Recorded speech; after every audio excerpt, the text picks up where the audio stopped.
لله نحمده ونستعينه ونستغفره ونؤمن به ونتوكل عليه ونعوذ بالله من شرور أنفسنا ومن سيئات أعمالنا من يهده الله فلا مضل له ومن يضلله فلا هادي له ونشهد أن لا إله إلا الله وحده لا شريك له ونشهد أن محمدا عبده ورسوله أرسله بالحق بشيرا ونذيرا بين يدي الساعة ومن يطع الله ورسوله فقد رشد ومن يعص الله ورسوله فقد ضل وغوى.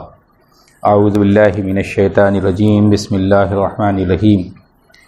إنما يعمر مساجد الله من آمن بالله واليوم الآخر وأقام الصلاة وآتى الزكاة ولم يخش إلا الله فعسى أولئك أن يكونوا من المهتدين.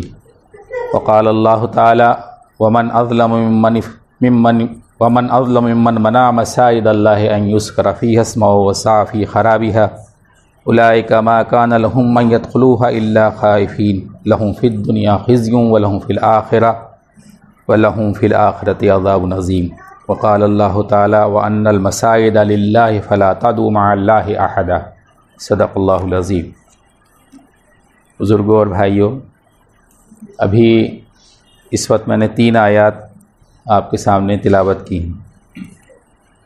پہلی آیت سورہ توبہ کی ہے، سورہ توبہ کی آیت نمبر 18، اور دوسری آیت سورہ بقرہ کی ہے، آیت نمبر 114، اور تیسری آیت جو ہے سورہ جن کی ہے، آیت نمبر 18. ان تینوں آیات میں اللہ تعالیٰ نے مساجد کے تعلق سے کچھ احکامات دیے. پہلی آیت انما یعمر مساجد اللہ من آمن باللہ والیوم الآخر واقام الصلاۃ وآتى الزکاۃ ولم یخش الا اللہ فعسى اولئک ان یکونوا من المہتدین. اس کا مفہوم یہ ہے کہ اللہ کی مسجدوں کے آباد کرنے والے وہ لوگ ہیں جو اللہ پر ایمان لاتے ہیں اور آخرت پر ایمان رکھتے ہیں، نماز قائم کرتے ہیں اور زکوٰۃ ادا کرتے ہیں، اور اللہ کے علاوہ کسی سے نہیں ڈرتے. امید ہے اور یقین ہے کہ یہی لوگ جو ہے ہدایت پر ہیں. اس میں اللہ تعالیٰ نے ان لوگوں کی خصوصیات بیان کی ہیں جو مسجدوں کو آباد کرنے والے ہیں یا مسجدوں کے انتظامات کرنے والے ہیں، جن کے ہاتھ میں تولیت ہو، انتظام ہو. تو ان کی 5 صفات کا اس آیت میں اللہ نے ذکر کیا. نمبر 1 یہ کہ وہ اللہ پر ایمان رکھتے ہوں. نمبر 2 آخرت پر یقین رکھتے ہوں، یعنی اللہ تعالیٰ کے حضور کھڑے ہونا ہے، اور نماز قائم کرتے ہوں اور زکوٰۃ ادا کرتے ہوں. اور 5ویں جو خصوصیت بیان کی گئی ہے وہ یہ کہ وہ اللہ کے علاوہ کسی سے نہ ڈرتے ہوں. جن کے اندر یہ 5 صفات ہوں گی، اللہ تعالیٰ فرماتا ہے کہ یقین ہے کہ وہی ہدایت پر اللہ کی طرف سے رہیں گے. اگر ہم اس پر غور کریں تو بظاہر ہم سب اللہ تعالیٰ پر ایمان رکھتے ہیں اور آخرت پر یقین رکھتے ہیں، اور ہم میں سے بیشتر وہ ہیں جو نماز بھی قائم کرتے ہیں، زکوٰۃ بھی ادا کرتے ہیں. لیکن اگر تھوڑا گہرائی سے اس پر غور کیا جائے تو خاص طور سے مسجدوں کی تولیت جن لوگوں کے ہاتھ میں ہے اس ٹائم، ان میں سے بے شمار لوگ ایسے ہیں، بے شمار مسجدوں کے متولی ایسے ہیں جو نماز بھی قائم نہیں کرتے، اور اگر نماز پڑھتے ہیں تو زکوٰۃ کے معاملے میں وہ جو ہے بہت زیادہ کیئر نہیں کرتے. اور اگر وہ زکوٰۃ بھی ادا کرنے والے ہیں تو 5ویں جو صفت اللہ تعالیٰ نے جس کا ذکر کیا ہے، میرا یہ خیال ہے اللہ تعالیٰ مجھے بدگمانی سے بچائے کہ کم سے کم 99% وہ لوگ جن کے ہاتھوں میں تولیتیں ہیں، مسجد کی تولیت ہے، وہ اللہ تعالیٰ سے سب سے کم ڈرتے ہیں، اور اللہ تعالیٰ کے جو باغی انسان دنیا میں ہیں ان سے زیادہ ڈرتے. اور ابھی جو یہ کورونا کا جب سے ہم نے مسئلہ یہاں پہ ہندوستان میں چھڑا ہے، یہ بات ہر مسجد کے تعلق سے کہی جاتی. اللہ تعالیٰ کا ڈر کتنا ہے یہ ہم نہیں کہہ سکتے، لیکن پولیس کا ڈر، کوتوالی کا ڈر، انسپیکٹر کا ڈر، پولیس والے کا ڈر، اتنا زیادہ ہے کہ مسجد میں اندر سے لوگ تالا لگا لیتے ہیں. 5 نمازی آ گئے تو اندر سے تالا بند کر لیا, اب نماز جب ہو جائے گی تب تالا کھلے گا. یہ صورتحال ہماری ہے. حالانکہ اللہ تعالیٰ یہ ذکر کر رہا ہے کہ تولیت ان کے ہاتھ میں ہونی چاہیے جو اللہ کے علاوہ کسی سے بھی نہیں ڈرتے ہوں. اور یہ بات ہماری عقل میں بھی آ سکتی ہے اگر تھوڑا غور کریں کہ جن کے ہاتھوں میں تولیت ہے, اگر وہ اللہ کے علاوہ دوسروں سے ڈرتے ہیں تو پھر مسجدیں جو اللہ کے لیے نہیں رہیں گی, پھر مسجدیں دوسروں کے لیے ہو جائیں گی, دوسروں کا حکم چلے گا. لیکن اگر ان لوگوں کے ہاتھ میں تولیت ہو جو اللہ سے ڈرتے ہوں, دوسروں سے نہ ڈرتے ہوں, تب یہ امید کی جاتی ہے کہ مسجدیں واقعتاً اللہ ہی کے لیے رہیں گی. تو یہ جو 5 صفات گنائی گئی ہیں اس سورہ توبہ کی آیت نمبر 18 میں, کہ وہ اللہ پر ایمان رکھیں, اللہ آخرت کا یقین رکھتے ہوں, نماز قائم کرتے ہوں اور زکوٰۃ ادا کرتے ہوں, اور اللہ کے علاوہ کسی سے نہ ڈرتے ہوں. سب سے پہلے اس کا اطلاق اس مسجد پر ہوگا جو مسجدوں کی ایک طرح سے ماں ہے, یعنی خانہ کعبہ بیت اللہ. اس کے بعد مسجد نبوی, پھر مسجد اقصیٰ, پھر جو ہے دنیا بھر کی دوسری مساجد. لیکن آج ہم یہ دیکھ رہے ہیں کہ جو مسجد حرام کے متولی ہیں, جو مسجد نبوی کے متولی ہیں, وہ جو ہے شاید ایک عام مسلمان سے بھی زیادہ خدا کے باغی انسانوں سے ڈرتے ہیں. اور اگر مسجد حرام اور مسجد نبوی کے متولیوں نے اور ان کے ذمہ داروں نے, خادم حرمین شریفین نے اگر پابندیاں نہ لگائی ہوتی تو دنیا کے ہر ملک میں مسلمان شاید یہ کہنے کی پوزیشن میں ہوتے کہ ہمیں مسجدوں میں نماز پڑھنے کی اجازت دی جائے. آج یہ صورتحال ہے کہ کہنے کی پوزیشن میں ہی رہے. آپ سرکاری لوگوں سے جا کے ملیں گے تو وہ کہے گا تم یہاں ہمیں پریشان کر رہا ہو, دیکھو تمہارے یہاں کیا ہو رہا ہے, مکہ میں کیا ہو رہا ہے, مدینہ میں کیا ہو رہا ہے. اور ایسے ہی وہ عافیت کوش علماء ہیں, جب آپ ان سے جا کے بات کریں گے تو کہیں گے بڑے بھائی حرمین کے جو خادم ہیں اور وہاں کے جو مفتیان ہیں انہوں نے خود ہی پابندی لگا دی. تو یہ صورتحال بنی ہوئی ہے. اس پس منظر میں اس آیت کی جو اہمیت ہے وہ ہماری سمجھ میں آتی ہے. اور آج انہی وجوہات کی بنا پہ میں نے یہ آیات منتخب کی ہیں جو مساجد سے متعلق. تو پہلی آیت یہ تھی سورہ توبہ کی آیت نمبر 18. دوسری آیت جو پڑھی گئی تھی وہ سورہ بقرہ کی آیت نمبر 114 ہے. وَمَنْ أَظْلَمُ مِمَّنْ مَنَعَ مَسَاجِدَ اللَّهِ أَنْ يُذْكَرَ فِيهَا اسْمُهُ وَسَعَىٰ فِي خَرَابِهَا أُولَٰئِكَ مَا كَانَ لَهُمْ أَنْ يَدْخُلُوهَا إِلَّا خَائِفِينَ لَهُمْ فِي الدُّنْيَا خِزْيٌ وَلَهُمْ فِي الْآخِرَةِ عَذَابٌ عَظِيمٌ. اس آیت کا مفہوم یہ ہے کہ اس شخص سے بڑھ کر ظالم کون ہوگا, یعنی سب سے بڑا ظالم دنیا میں اگر کوئی ہے جس کا ذکر آگے آ رہا ہے, تو اس شخص سے بڑھ کر ظالم کون ہوگا جو لوگوں کو اللہ کی مسجدوں میں اللہ کے ذکر سے روکے اور مسجدوں کی خرابی کے, ان کی بربادی کے در پہ ہو. اور اس کے بعد فرمایا اللہ تعالیٰ نے یہی وہ لوگ ہیں کہ اگر یہ مسجد میں جائیں تو اللہ سے ڈرتے ہوئے جائیں, کہیں اللہ کا عذاب ان پر نہیں آ جائے. اور اس کے بعد فرمایا اللہ تعالیٰ نے کہ دنیا میں ان کے لیے رسوائی ہے اور آخرت میں ان کے لیے عذاب عظیم ہے. کن لوگوں کے لیے؟ ان لوگوں کے لیے جو مسجدوں میں اللہ کے ذکر سے لوگوں کو روکتے ہیں اور جو مسجدوں کی بربادی کے در پہ ہوتے ہیں, خرابی کے در پہ ہوتے ہیں. اللہ کے ذکر سے روکنے کی بات تو سب کی سمجھ میں آتی ہے, یعنی وہاں آپ نماز پڑھنے نہ دیں, وہاں پہ آپ قرآن کی تلاوت کرنے نہ دیں, اللہ کے ذکر سے روکنا ہے. لیکن اس کے بعد کی جو دوسری بات اللہ تعالیٰ نے فرمائی ہے وہ یہ ہے وَسَعَىٰ فِي خَرَابِهَا, اور وہ مسجدوں کی بربادی کے در پہ ہو. اگر ہم دیکھیں تو مسجد کی بربادی صرف یہ نہیں ہے کہ مسجد کی اینٹ اور پتھر اکھاڑ دی جائیں, یہ بھی یقیناً بربادی ہے, لیکن مسجد کی اصل بربادی یہ ہے کہ ان مسجدوں میں اللہ تعالیٰ کے ذکر سے لوگوں کو روکا جائے, اللہ تعالیٰ کی یاد سے لوگوں کو روکا جائے, قرآن پاک کی تلاوت سے, قیام سے, قعود سے, اعتکاف سے اللہ کے گھروں میں لوگوں کو روکا جائے. یہ ہے اصل بربادی اور خرابی. اور یہ بات ہم سب جانتے ہیں, مسجد کو چھوڑ دیجئے, کوئی بھی عام مکان اگر آپ اس کو بہت دن تک بند رکھیں گے تو وہ گویا کہ خود بخود جو ہے ڈھہنے کے جو ہے برباد ہونے کے قریب پہنچ جائے گا. مسجدیں جب تک آباد رہیں گی تب تک ہی ان کی ظاہری زیب و زینت بھی باقی رہے گی. مکان آباد رہتا ہے تو اس میں رنگ و روغن بھی ہوتا ہے, اس میں ریپیئر بھی ہوتی ہے, اس میں مرمت بھی ہوتی ہے, لیکن جب آباد نہیں رہتا تو وہ خود بخود ڈھہنے لگتا ہے. تو آباد کرنا مسجدوں کو یہ اصل ہے. اگر آباد نہیں رہیں گی مسجدیں تو گویا کہ مسجدیں برباد ہو جائیں گی. اس آیت کے اندر سورہ بقرہ کی آیت ہے, اس میں اللہ تعالیٰ نے فرمایا کہ یہ ایسے لوگ جو اللہ تعالیٰ کے ذکر سے لوگوں کو روکتے ہیں اور اللہ تعالیٰ کے گھروں یعنی مساجد کی بربادی کے در پہ ہیں, ان سے بڑھ کر دنیا میں ظالم کوئی نہیں، سب سے بڑھ کر ظالم یہی لوگ ہیں دنیا کے اندر۔ اگر یہ مسجدوں میں جاتے ہیں تو ان کو ڈرنا چاہیے کہیں اللہ کا عذاب ان کو اچک نہ لے۔ یہ وہ لوگ ہیں جن کے لیے دنیا میں بھی ذلت ہے اور آخرت میں بھی عذاب عظیم ہے۔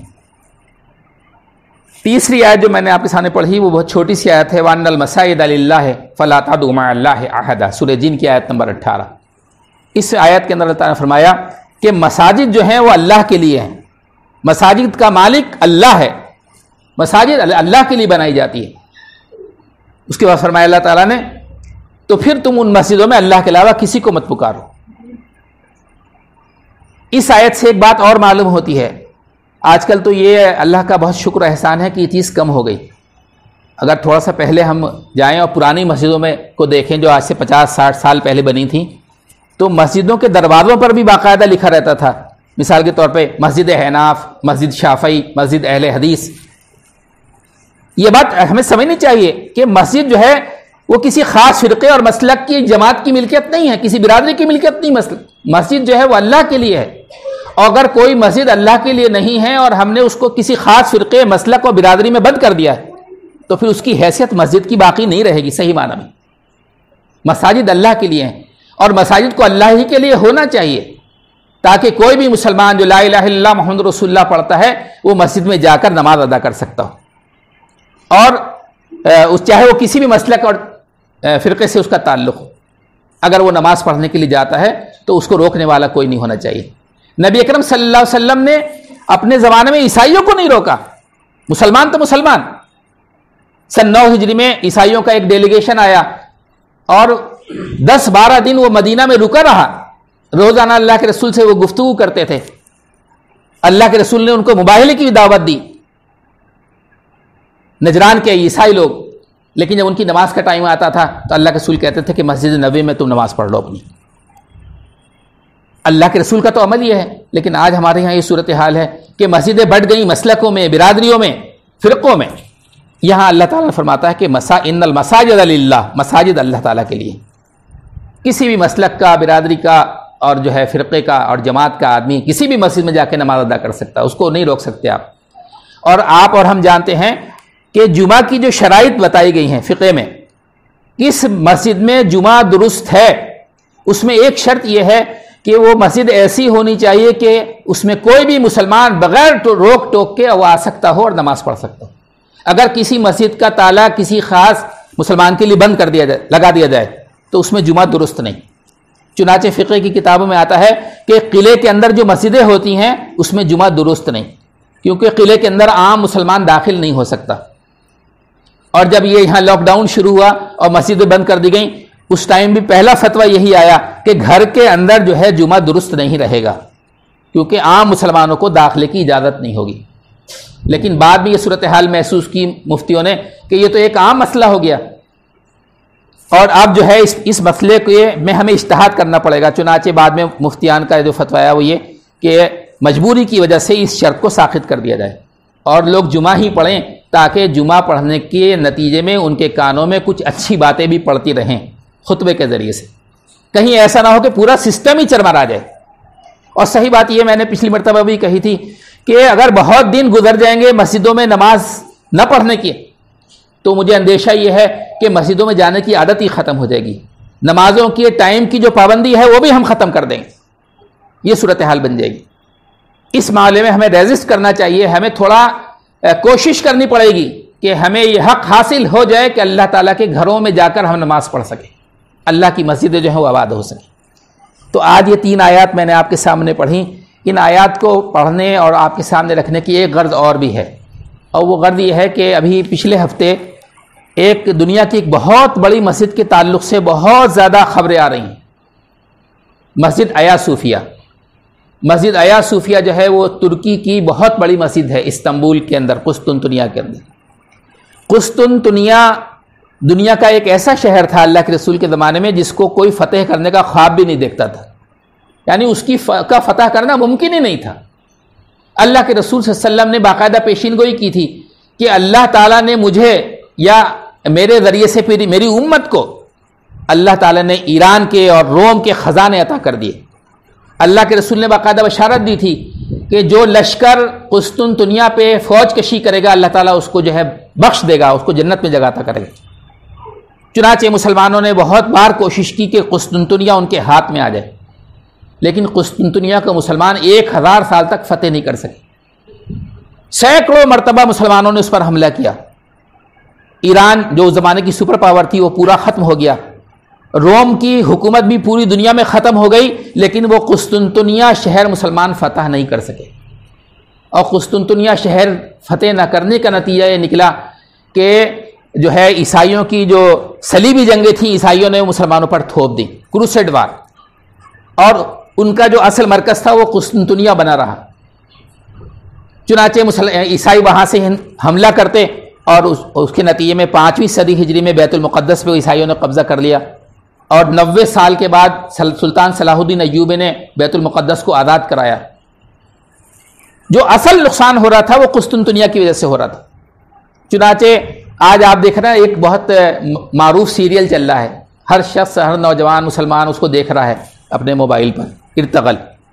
ارطغرل نام کا جو سیریل ہے، ارطغرل نام کا جو شخص تھا جس نے عثمانی حکومت دنیا میں قائم کی ہے، ارطغرل کے لکڑ پوتے کا نام ہے سلطان محمد فاتح۔ سلطان محمد فاتح نے جو ہے یہ طے کیا کہ میں ہر قیمت پر قسطنطنیہ فتح کروں گا، تاکہ جو یورپ سے عالم اسلام میں آنے کا جو دروازہ ہے وہ بند ہو جائے، اور جو عیسائی ہمارے اوپر کروسیڈ وار تھوپے ہوئے ہیں 200 سالوں سے، اس کا ہم خاتمہ کر دیں۔ اور دوسری وجہ یہ تھی قسطنطنیہ کو فتح کرنے کی کہ جب بھی کوئی نیا سلطان بنتا تھا تو جو باغی ہوتے تھے اس کے بھائی بھتیجے وہ جا کے قسطنطنیہ میں پناہ حاصل کرتے تھے، اور قسطنطنیہ کا عیسائی بادشاہ جو ہے وہ خلیفہ اور سلطان پر یہ دباؤ ڈالتا تھا کہ اگر تم نے ہماری شرطیں نہیں مانی اور ہمارا مطلوبہ پیسہ ہمیں نہیں دیا، سونا اور چاندی، تو ہم تمہارے باغی آدمی کو چھوڑ دیں گے۔ چنانچہ سلطان مجبور ہو کے اس کا منہ بند کرتا تھا۔ تو سلطان محمد فاتح نے، جو ارطغرل کا لکڑ پوتا تھا، اس نے یہ طے کیا کہ میں ہر قیمت پر جو ہے قسطنطنیہ کو فتح کروں۔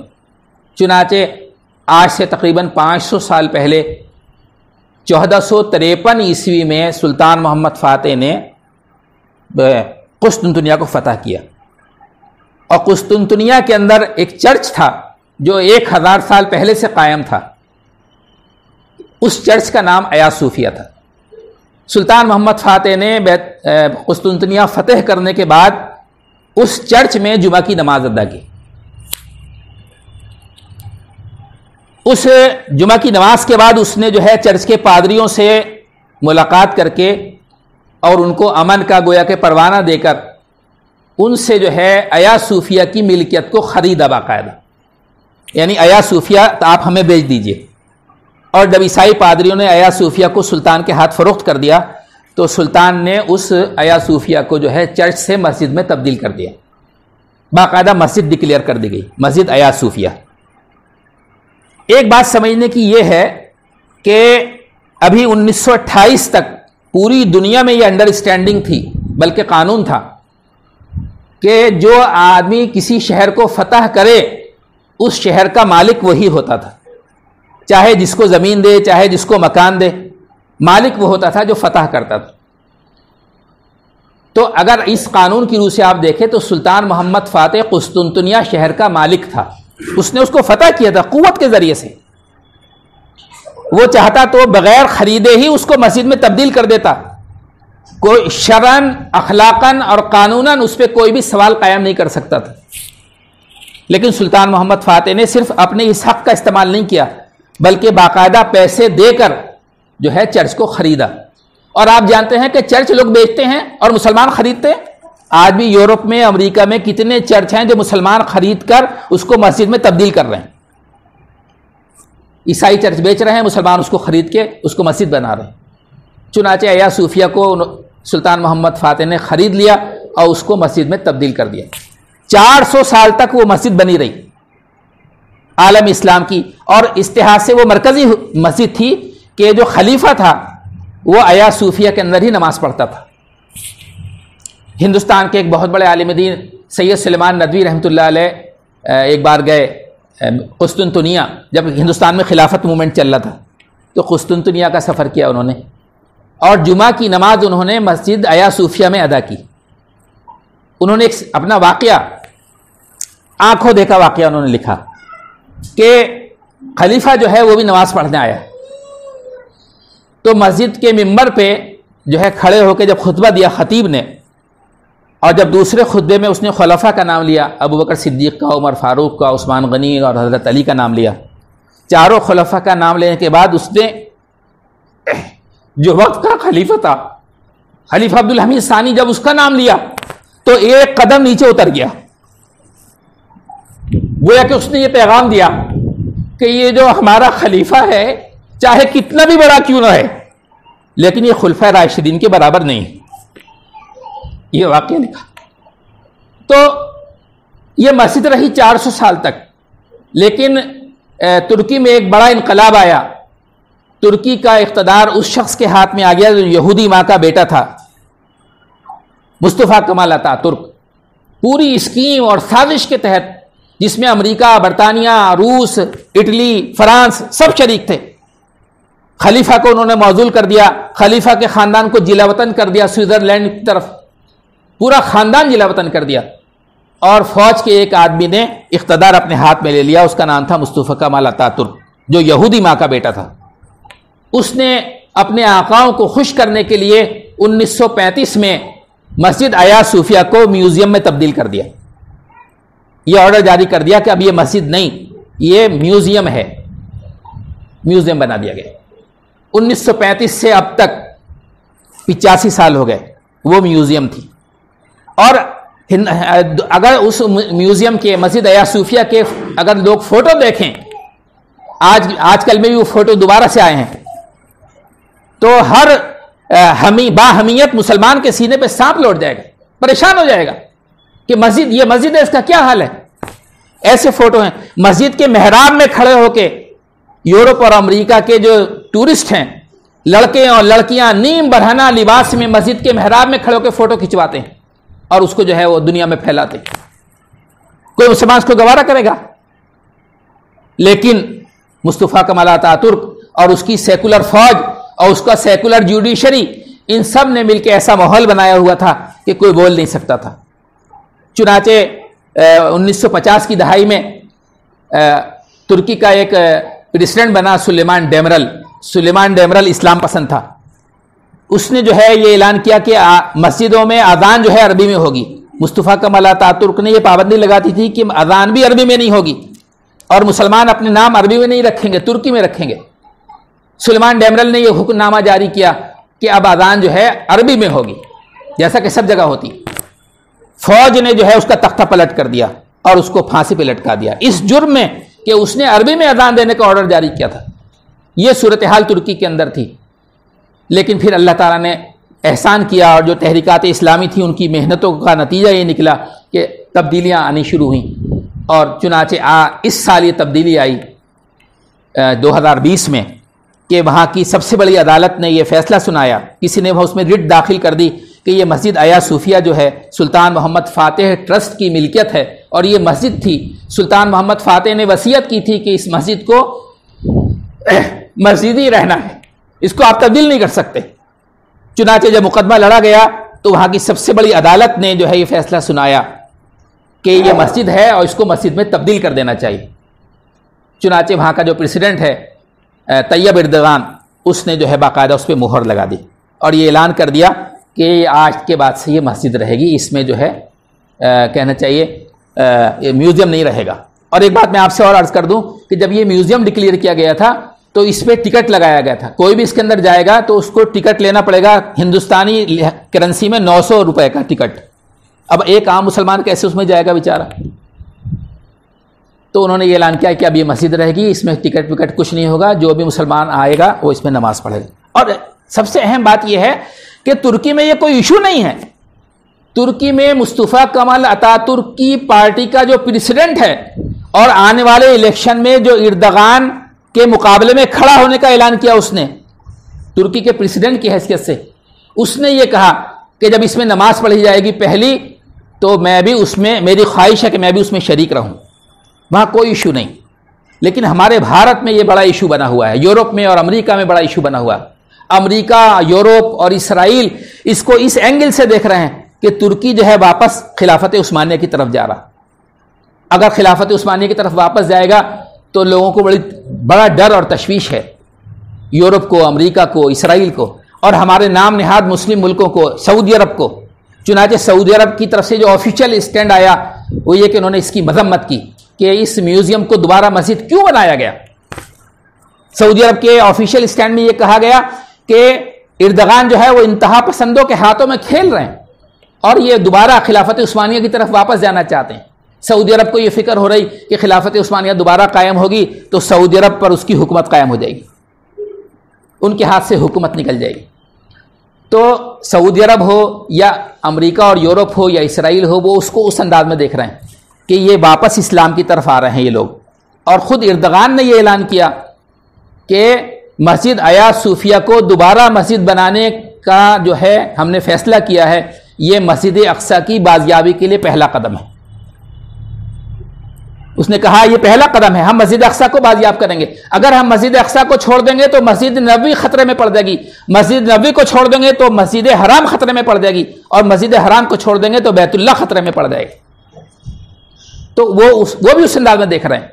لیکن ہمارے ہندوستان کے اندر جو لوگ ہیں ان میں وہ لوگ بھی ہیں جو کہنا چاہیے انٹیلیکچوئلس ہیں، اور انٹیلیکچوئلس کے ساتھ ساتھ وہ بھی ہیں جو اپنے آپ کو اسلام پسند کہتے ہیں. وہ جو ہے بہت اس کی مذمت کر رہے ہیں. کئی اسلام پسند لوگوں نے باقاعدہ یہ کہا کہ یہ فیصلہ غلط ہے، یہ فیصلہ غلط ہے، ایسا فیصلہ ہونا نہیں چاہیے. ان کا معاملہ یہ ہے کہ جو علامہ اقبال رحمۃ اللہ علیہ نے کہا نا، جو ناخوب تھا بتدریج خوب ہوا کہ غلامی میں بدل جاتا ہے قوموں کا ضمیر. کوئی مسلمان ہے جو کوشش کر رہا ہے کہ میوزیم سے مسجد بن جائے اور ہم جو ہے اس کی مذمت کر رہے ہیں. قرآن نے فرمایا ومن اظلم ممن منع مساجد اللہ ان یذکر فیہا اسمہ وسعی فی خرابیہا. اس شخص سے بڑھ کر ظالم کون ہے جو اللہ کی مسجدوں میں اللہ کے ذکر سے لوگوں کو روکے اور ان کی خرابی کے در پہ ہو. کیا خیال ہے آپ لوگوں کا اس کے بارے میں جو اس بات پر راضی ہو کہ مسجد میوزیم رہے، اس بات پر راضی ہو؟ کیا وہ اس آیت کی زد میں نہیں آئے گا؟ اس آیت کا اطلاق اس پر بھی ہوگا، وہ بھی اللہ کے نزدیک ظالم ٹھہرے گا. اور جو اس بات کی کوشش کر رہے ہیں کہ وہ دوبارہ میوزیم ہی رہے، وہ ان پر بھی اس آیت کا اطلاق ہوگا اور وہ اللہ کی نظروں میں ظالم رہیں گے. ہمیں تو خوش ہونا چاہیے تھا اس بات پر کہ اللہ کی مسجد تقریباً 85 سال کے بعد دوبارہ آباد ہو رہی، اور یہ ایک نیک شگون ہے، ایک نیک شگون ہے. اللہ تعالیٰ مسجد یا صوفیہ کو آباد کرے گا، ہو سکتا ہے ہمارے ہندوستان کی مساجد بھی آباد ہو جائیں. لوگوں کو درد نہیں ہو رہا، پوپ کی آنکھوں میں آنسو آ رہے ہیں کہ مسجد یا صوفیہ جو ہے دوبارہ بن گئی میوزیم سے. تو ہمارے اس پوپ کو یہ نہیں دکھائی دے رہا کہ اسپین کے اندر مسجد قرطبہ چرچ بنی ہوئی ہے، اس کی آنکھ میں آنسو نہیں آتا؟ ہندوستان کی بابری مسجد چرچ مندر بن رہی ہے، آنکھوں میں آنسو نہیں آتے لوگوں کے؟ ہندوستان میں جب ملٹری ایکشن ہوا حیدرآباد ریاست پر، اور حیدرآباد ریاست کو جب مرج کر لیا بھارت کے اندر، تو دولت آباد کے قلعے کی بہت بڑی مسجد کو بھارت ماتا کا مندر بنایا گیا. بھارت ماتا کی مندر، بھارت ماتا کی مورتی اس کی محراب میں رکھی ہوئی ہے. لوگوں کو درد نہیں آتا؟ لوگوں کی آنکھوں میں آنسو نہیں آتے؟ میوزیم سے مسجد بن گئی تو لوگوں کے پیڑ میں مروڑ اٹھ رہی، درد ہو رہا لوگوں کو. قرآنی نقطہ نظر سے جو ہے یہ مسلمانوں کی ذمہ داری تھی کہ وہ کوشش کرتے کہ مسجد ایا صوفیہ دوبارہ مسجد ایا صوفیہ بن جائے. چنانچہ ان لوگوں نے کوشش کی، اللہ تعالیٰ نے ان کو برکت عطا فرمائی اور وہ دوبارہ ڈکلیئر ہو گیا کہ وہ مسجد رہے گی. لیکن ہمارے ہندوستانی مسلمان جو ہیں جو غلامی میں ایک لمبے عرصے سے رہ رہے ہیں، وہ بیچارے پریشان ہیں. غلاموں کی بصیرت پر کر نہیں سکتے بھروسہ. ہمارا معاملہ یہ ہے. ایسی صورتحال میں ہمیں یہ کم سے کم سمجھنا چاہیے کہ اس کا شرعی مسئلہ کیا ہے. شرعی مسئلہ یہ ہے اور عقلی اور قانونی مسئلہ یہ ہے کہ جو فاتح ہوتا تھا ملکیت اس کی ہوتی تھی، جس کو چاہتا تھا وہ دیتا تھا. لیکن سلطان محمد فاتح نے تو باقاعدہ خرید کے اس کو مسجد میں کنورٹ کیا تھا. نبی اکرم صلی اللہ علیہ وسلم کا اسوہ بھی ہمارے سامنے ہے. جب آپ نے مکہ فتح کیا تو خانہ کعبہ سے بت نہیں نکالے تھے، بلکہ خانہ کعبہ کے علاوہ جو دوسرے بت خانے تھے سب کو توڑنے کا آپ نے حکم دیا تھا. باقاعدہ اپنے لشکر بھیجے کہ ان کو برابر کر دو، کیونکہ آپ فاتح تھے اور فاتح کی حیثیت سے آپ کے پاس ملکیت تھی. اگر کوئی مسلمان فاتح کسی چرچ کو، کسی گردوارے کو، کسی مندر کو مندر کی حیثیت میں باقی رکھتا ہے تو بے شک اس کو یہ حق ہے کہ وہ باقی رکھ سکتا ہے. یہ احسان ہے اس کا، اجازت ہے شریعت کے اندر کہ چاہے تو دے دے ان کو. لیکن یہ کوئی مجبور، اسلام نے مجبور نہیں کیا کہ وہ دے دو ان کو، اسلام نے اجازت دی ہے کہ چاہے تو ان کو دے دو اور چاہے تو تم اس کو کنورٹ کر دو مسجد کے اندر۔ تو یہ صورتحال ہندوستان میں، یہ ایک واویلا مچا ہوا، سوشل میڈیا پہ آج کل بہت کچھ آ رہا لکھا ہوا، پرنٹ میڈیا الیکٹرانک میڈیا میں کچھ کم ہے، لیکن سوشل میڈیا پہ یہ پورا ایک ماحول بنانے کی کوشش کی جا رہی۔ اس وجہ سے میں نے ان آیات کا انتخاب کیا۔ میں اللہ تعالیٰ سے دعا کرتا ہوں کہ جس طرح اللہ تعالیٰ نے مسجد ایا صوفیہ کو دوبارہ مسجد دیکھنے کا دن ہمیں عطا فرمایا، اللہ تعالیٰ ہمیں اس ہندوستان کے اندر بھی ان ساری مساجد کو جو گردواروں میں بدل گئی ہیں، جو مندروں میں بدل گئی ہیں، اور خاص طور سے بابری مسجد کو دوبارہ مسجد کی حیثیت میں دیکھنے والا دن ہمیں عطا فرمائے۔